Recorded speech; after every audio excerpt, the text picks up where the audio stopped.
Assalamualaikum warahmatullahi wabarakatuh. Innal hamdalillahi nahmaduhu wa nasta'inuhu wa nastaghfiruh wa na'udzu billahi min syururi anfusina wa min sayyiati a'malina. May yahdihillahu fala mudhillalah wa may yudlil fala hadiyalah. Asyhadu an la ilaha illallah wahdahu la syarikalah wa asyhadu anna Muhammadan abduhu wa rasuluhu la nabiyya ba'dah. Allahumma salli ala sayyidina Muhammadin wa ala alihi wa sahbihi ajma'in, amma ba'du.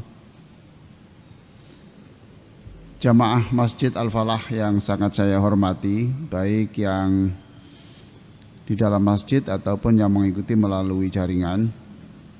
Alhamdulillah malam hari ini kita bisa melanjutkan kajian kita ba'da maghrib. Tetapi sebelum saya memulai kajian ini, mudah-mudahan kita berdoa bersama, mudah-mudahan seluruh yang ikut berpartisipasi untuk pengembangan Masjid Al-Falah ini yang mengeluarkan dana sekian besar, mudah-mudahan yang sudah berpartisipasi diganti rezeki oleh Allah dengan rezeki yang banyak,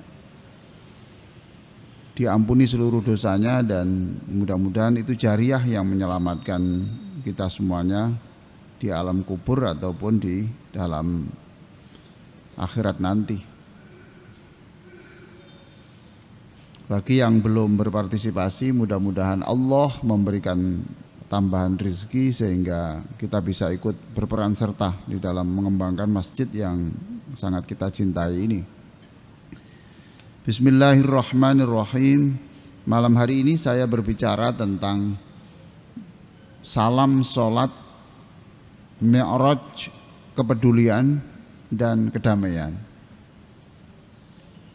Ini saya pilih karena bulan ini adalah bulan Rajab, bulan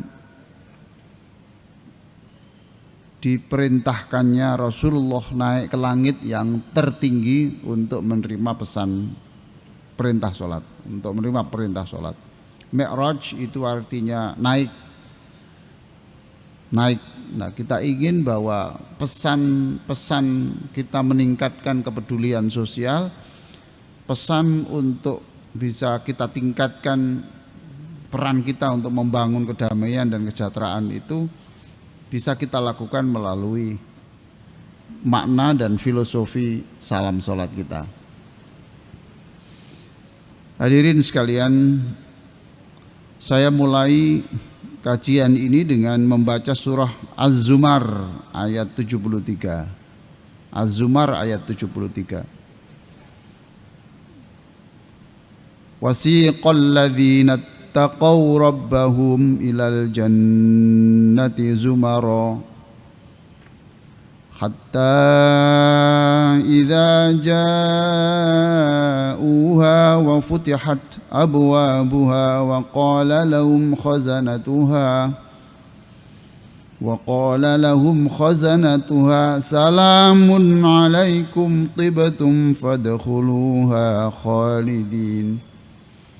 Wasiqal ladzina taqaw rabbahum ilal jannati zumara. Dan orang-orang yang bertakwa kepada Tuhan mereka dimasukkan ke dalam surga secara bergelombang.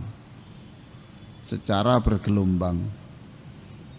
Ayat sebelumnya menjelaskan kebalikannya.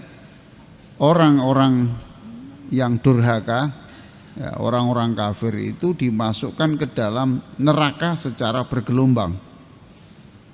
Mungkin gelombang satu yang nilainya tertinggi gitu ya, nilainya bagus ya, nilainya baik, A+ lah gitu ya, A+.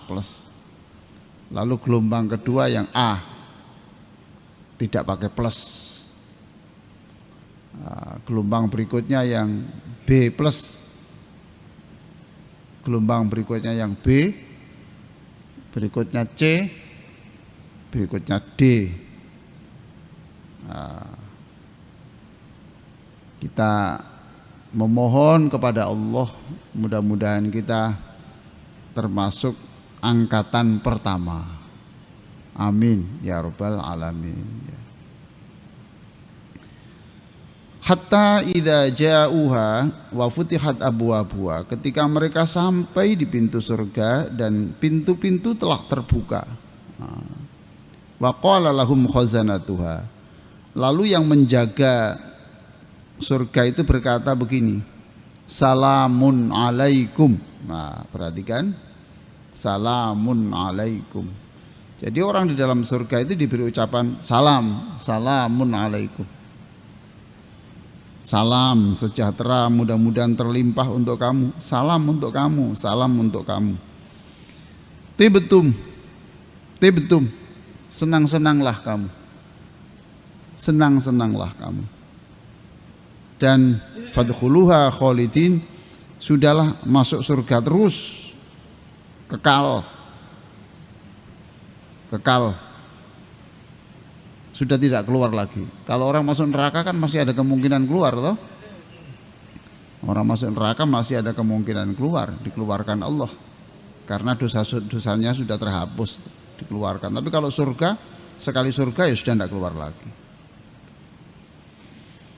Nah, perhatikan di sini ya.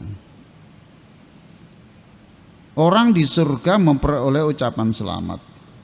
Nah, kita sekarang bagaimana kalau kita di surga yang mengucapkan adalah malaikat? Nah, kalau kita di sini kita ingin meniru sudah dalam suasana surga, maka kita selalu mengucapkan salam.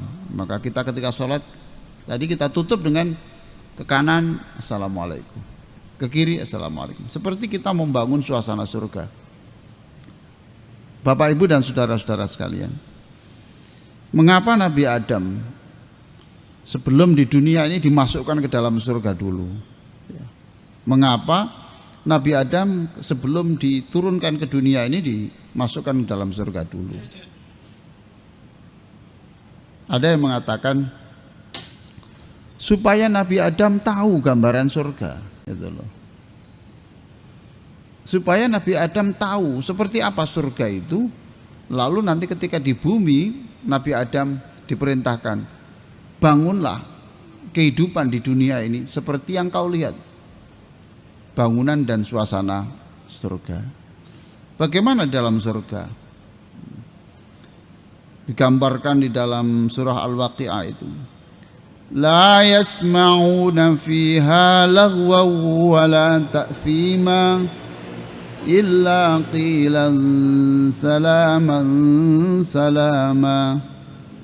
La yasma'una fiha, orang dalam surga itu tidak mendengar di dalam surga itu perkataan yang sia-sia. Nah, ayo. Maka kita bangun seperti bangunan surga, suasana surga itu. Sekarang jangan berbicara yang tidak produktif, jangan berbicara kecuali itu bernilai. Lalu apa? Wala ta'thima, dan tidak pula perkataan yang menimbulkan dosa. Loh, ini toh. Jadi kalau kita ingin membangun kehidupan kita di dunia ini seperti bangunan surga, ya sudah tirulah kehidupan di surga. Apa itu? Tidak ada perkataan yang sia-sia, apalagi yang sampai menimbulkan perpecahan, apalagi yang sampai melukai hati orang. Illa qilan salaman salama, melainkan di dalam surga itu yang diucapkan orang dengan teman yang lain adalah salam, salam, selamat, selamat, selamat, kamu selamat, selamat, sukses, sukses, sukses kamu, damai, damai, damai, senang, senang, senang. Coba di dalam surah Yunus juga begitu, da'wahum fiha subhanakallahumma. Nah, doa mereka di dalam surga itu adalah subhanakallahumma, maha suci engkau wahai Allah. Wa tahiyyatuhum fiha salam, penghormatan di antara mereka ya salam, salam, salam.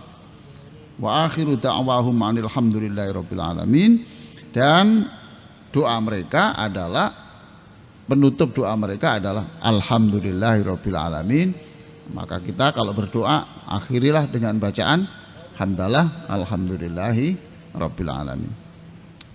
Di dalam surah Yasin juga begitu toh. Salamun qaulam mir rabbir rahim. Nah sekarang salam ini kita praktekkan, kita mi'rajkan.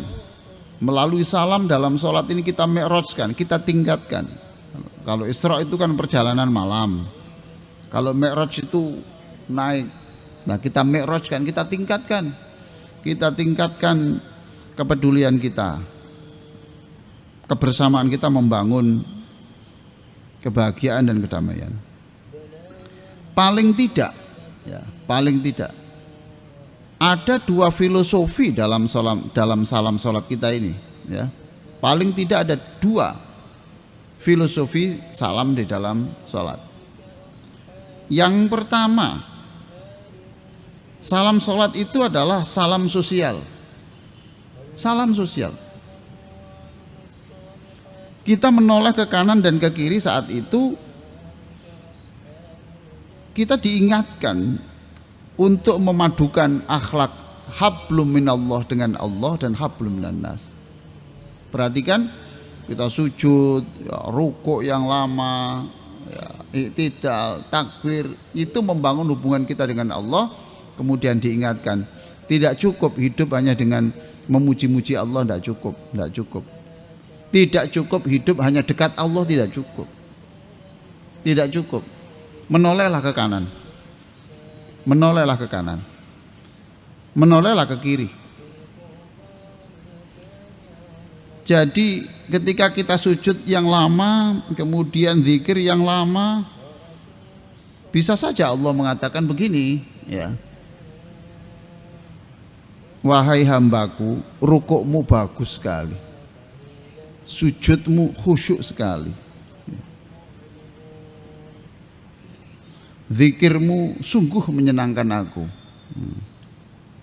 Sekarang aku menunggu bagaimana praktek akhlakmu di tengah keluargamu, bagaimana akhlakmu di tengah-tengah tetangga di mana kamu berada, bagaimana akhlakmu terhadap lingkunganmu. Jadi begitu. Jadi ketika Allah melihat kita senang zikir, bersujud, ya pokoknya membaca doa-doa itu, Allah menunggu. Sekarang saya tunggu, jangan-jangan kau itu hanya dekat aku lalu tidak dekat kepada hambaku. Begitulah. Jadi aktiflah, jangan menunggu. Aktiflah, menolehlah ke kanan, menolehlah ke kiri, ya. Jangan hanya ke masjid, tetapi juga pergilah ke orang-orang yang miskin, pergilah ke panti-panti asuhan. Jadi diakhiri dengan salam, kita cari, lebih-lebih saudara kita dan siapapun yang membutuhkan uluran tangan kita. Jadi kita harus proaktif, tidak nunggu didatangi orang miskin, tidak nunggu didatangi keluarga kita yang membutuhkan pertolongan. Kita menoleh, kita cari, betul, kita cari, ya. Hadirin sekalian, kita kalau bersedekah menolong orang, ada dua orang, yang satu keluarga kita, yang satu bukan keluarga kita. Mana yang kita dahulukan? Keluarga toh? Betul, keluarga. Karena kalau keluarga itu mendapatkan dua pahala, menyambung, membangun keutuhan keluarga besar, keakraban keluarga besar, yang kedua menolong mereka. Nah, sekarang saya lanjutkan. Di antara keluarga itu yang satu jahat, tidak pernah berterima kasih, diberi berapapun itu selalu mengolok-olok, apalagi tidak diberi. Yang satu baik, pintar berterima kasih, sering berterima kasih, dan juga akhlaknya bagus. Bapak mendahulukan yang mana? Ada dua keluarga bapak, ya, keluarga bapak ibu. Yang satu jahat, mulutnya pokoknya tidak menyenangkan. Yang satu selalu menyenangkan. Bapak mendahulukan yang mana? Mendahulukan yang mana?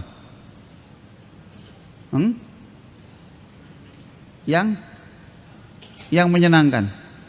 Nah, itu. Yang menyenangkan, ya betul Pak. Itu bicara pakai nafsu Pak. Itu bicara pakai nafsu. Ya mesti aja Pak yang menyenangkan. Tapi Rasulullah tidak begitu ngajari. Dahulukan yang jahat itu. Karena kalau orang jahat itu tidak diberi Pak, tambah jadi masalah. Tambah renggang persaudaraan. Tapi saya dan Bapak sama, artinya punya kemanusiaan yang asli itu ya orang yang baik itu yang paling terima kasih yang kita beri toh. Tapi ternyata Rasul mengatakan dahulukan yang jahat itu, yang jahat itu nanti insya Allah sejahat-jahat orang kalau kita perlakukan dengan baik nanti akan sambung. Lah menyambung persaudaraan itu luar biasa besarnya pahalanya. Yang kedua mengurangi kejahatannya, dapat pahala lagi.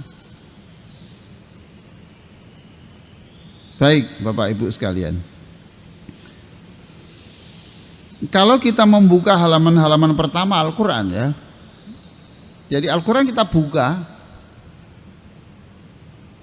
kita nanti ketemu ayat pertama itu sudah menyangkut bagaimana membangun hubungan dengan Allah dan hubungan dengan manusia. Antara lain ya,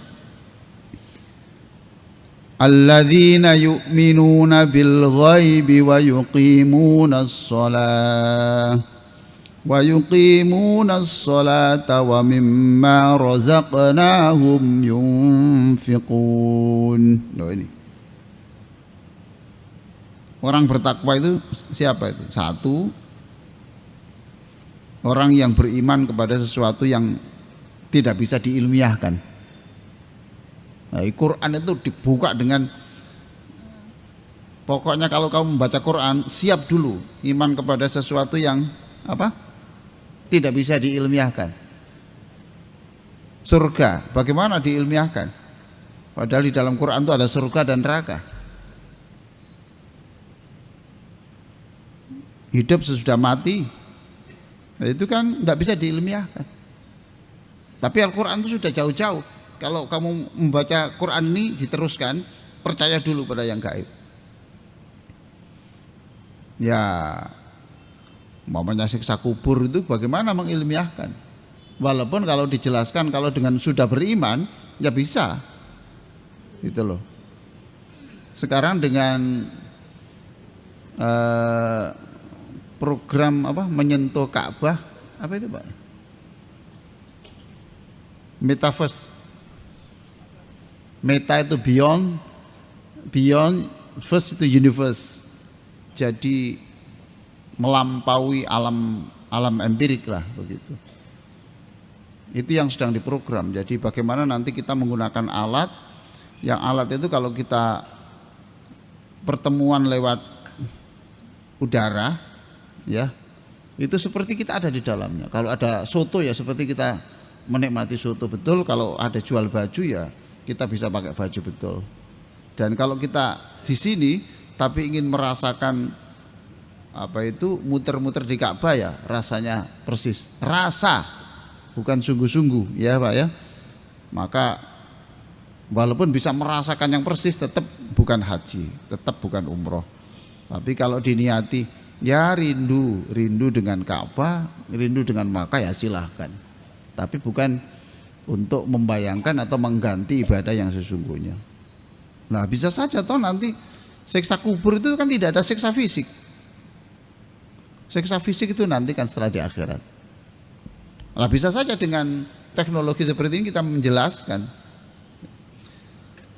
Jadi yang pertama beriman, wa yuqimunas shalah, kemudian mendirikan shalah, wa mimma razaqnahum yunfiqun. Iman dulu kemudian salat dikerjakan. Iman itu soal hati, soal otak. Yuqimuna sholata itu soal gerakan-gerakan. Wa mimma razaqnahum yunfiqun, dan kemudian dia berinfak kepada orang-orang yang membutuhkan. Coba perhatikan di situ kan. Kalau kita tahu juga seluruh ibadah itu ada menyangkut hubungan manusia dan hubungan Allah. Contoh ya, Ramadan nanti sebentar lagi kita masuk ke Ramadan. Ramadan kita itu disuruh puasa, disuruh baca Quran, disuruh merenung dalam masjid atau bahasanya i'tikaf. Tapi coba perhatikan, di waktu yang sama kita diperintahkan sedekah. Jadilah seperti Tuhan, seperti Allah. Apa? Allah tidak makan, tapi pekerjaannya memberi makan. Bahkan pahala puasa itu dipending sebelum orang itu punya kepedulian kepada orang-orang yang tidak punya dalam bentuk zakat. Haji, gimana haji? Iya haji, silakan tawaf, silakan sa'i, silakan wukuf. Tetapi ingat, jangan sekali-kali melukai orang. Loh Pak, kepada Allah, kepada manusia. Jangan membunuh hewan, jangan mencabut tumbuh-tumbuhan, jangan berbantah. Jadi akhlak kepada manusia ada kepada Allah. Jadi ketika kita selesai baca Quran, setelah sholat sunnah, setelah wajib, ini Allah sedang menunggu. Allah sedang menunggu. Ya, saya tunggu. Kamu ini sebenarnya siapa? Jangan-jangan kamu ini hanya baik kepadaku, tapi tidak peduli kepada hambaku. Baik. Itu yang pertama, filosofi yang pertama. Yang kedua adalah salam sholat adalah salam damai dan sejahtera. Salam damai dan sejahtera.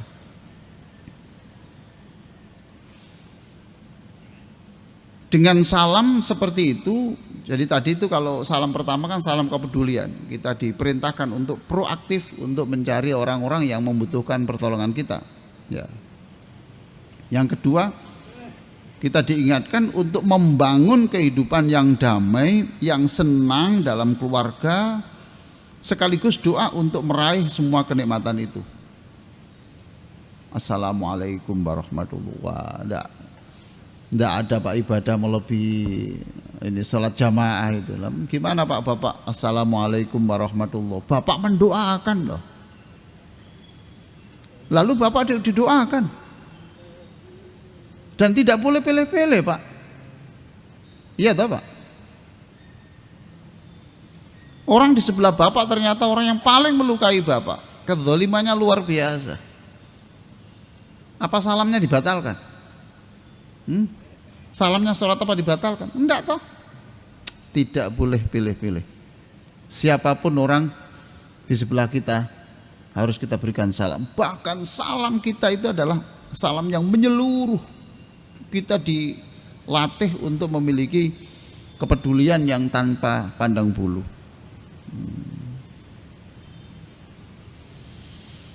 Hadirin sekalian, jadi assalamualaikum warahmatullahi itu artinya assalamualaikum, mudah-mudahan kamu salam, kamu bahagia, kamu senang ya. Kita doakan. Kita didoakan.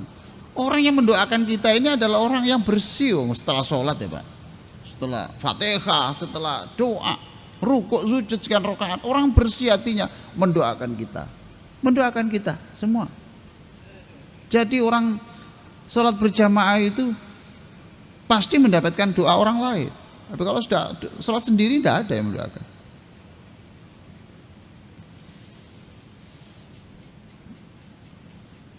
Hadirin sekalian yang sangat saya muliakan, salam inilah yang setelah kita mengucapkan salam kanan ke kiri, ya Allah, orang di sebelah kanan saya ini jadikan orang yang senang, yang bahagia dunia dan akhiratnya. Ya Allah, orang di sebelah kiri juga berikan yang sama. Tapi tidak hanya orang sebelah kiri, tetapi seluruh orang di belahan dunia, sebelah sana, sebelah sini semuanya. Saya terangkan begini sebab ada yang bertanya, Pak, saya sholat itu di tepi tembok. Sholat saya itu di tepi tembok. Bila yang saya doakan siapa? Lalu itu tuh. Maka itu salam kanan kiri terus. Lalu kita berdoa lagi.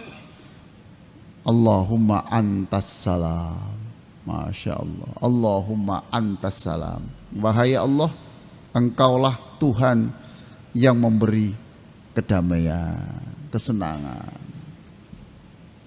Wa minkas salam. Hanya darimulah kami mengharap keselamatan.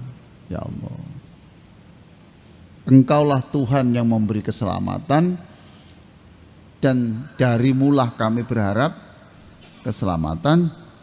Wa ilaika ya'udus salam. Wahai Allah, aku ingin besok suatu saat kembali kepadamu dengan selamat, dengan senang, dengan bahagia. Fahayyina rabbana bisalam. Maka hidupkan kami di dunia ini dengan assalam.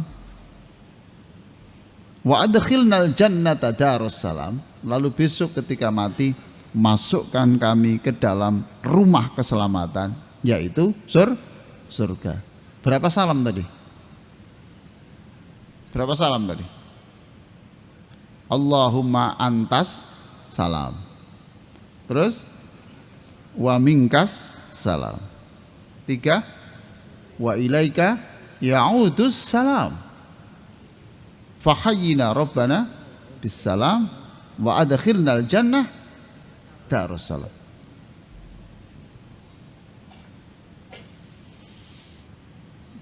Ini jadi sekali lagi topik kita malam hari ini adalah salam sholat Mi'raj, kepedulian dan kedamaian. Mi'raj kita tingkatkan. Paling tidak ya keluarga kita lah. Nabi ketika sampai di Madinah, apa yang diucapkan pertama kali? Ketika Nabi pindah dari Makkah ke Madinah, apa yang diucapkan pertama kali? Yang diucapkan adalah 1, afsyus salam, sebarkan salam. Tidak hanya formalitas assalamualaikum, ya itu formalitas toh Pak ya, tetapi ada upaya-upaya yang real, yang nyata bahwa kita ini memang ingin membangun bersama bagaimana hidup yang penuh salam, penuh kedamaian. Wa'at imut ta'am, berikan makanan, wasilul arham, dan sambunglah silaturahim, wasallu billaili wan nasu niyam, dan sholatlah kamu di waktu malam ketika orang lagi tidur. Inilah sholat yang benar, inilah sholat yang benar, yaitu sholat yang bisa menyucikan hati, lalu kemudian memekrojkan, meningkatkan semangat kepedulian serta semangat membangun keluarga dan masyarakat yang tenang dan sejahtera. Maka kita selalu dipanggil hayya 'alas shalah, hayya 'alal falah. Ayo kita segera lakukan sholat dan kita bangun al-falah, kita bangun kesuksesan bersama-sama. Mudah-mudahan manfaat. Jazakumullah khairan katsira. Ada pertanyaan-pertanyaan silakan.